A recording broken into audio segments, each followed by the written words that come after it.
Commander Vyatha of the 7th Hunt Pack couldn't understand what she was seeing.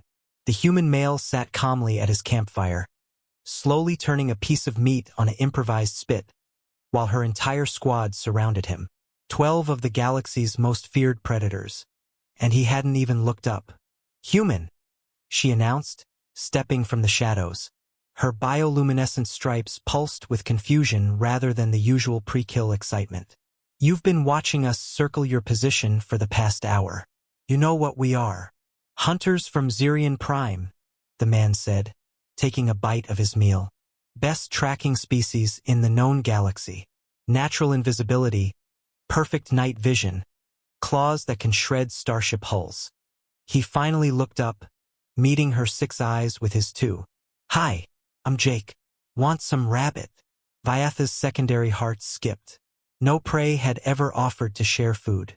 "You know what we're here to do? Hunt me, presumably."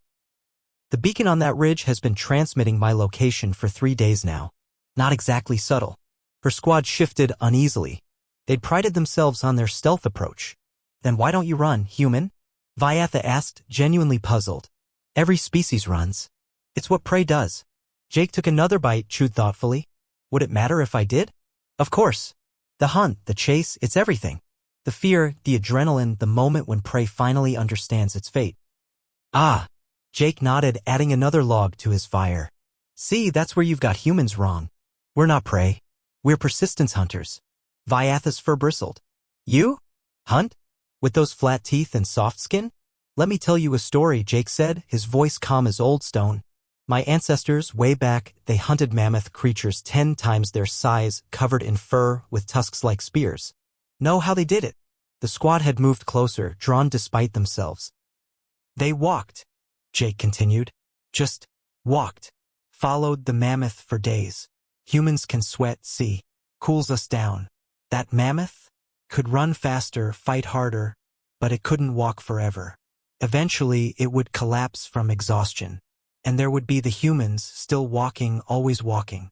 Vyatha felt her specialized hunting organs shift uncomfortably. "That's persistence." "Worse than that," Jake smiled, but it didn't reach his eyes. "We're social persistence hunters. One human is concerning. A group, we took over our entire planet, wiped out everything that threatened us, then felt bad about it and tried to bring some back." He stood slowly, brushing off his pants. "So when you ask why I don't run, it's because I know something you don't." "What?" Vyatha's voice came out smaller than intended. "You've been hunting me for 3 days. I've been hunting you for 4. The squad leader's blood froze.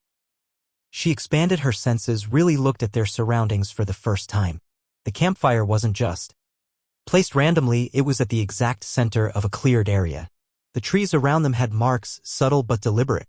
Snare positions. Trap indicators. "My team's been watching you since you landed," Jake continued conversationally.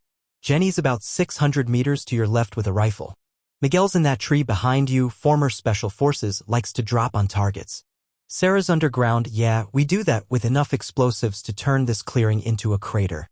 Vyatha's squad spun, seeking threats that perfectly matched their blind spots. How did the humans know their blind spots? "But here's the really frightening part," Jake said, his voice dropping. "We don't want to kill you. We want to understand you. Learn from you. Maybe be friends. That's what humans do with predators, we make them family. We took wolves and made dogs. Took wild cats and now they rule our homes." He stepped closer to Vyatha, who found herself backing away from the small, soft creature. "So I don't run because I don't need to.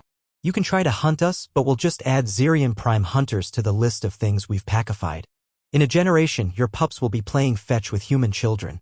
That's impossible," Vyatha whispered. Jake shrugged. "Ask the wolves." "Oh wait, you can't.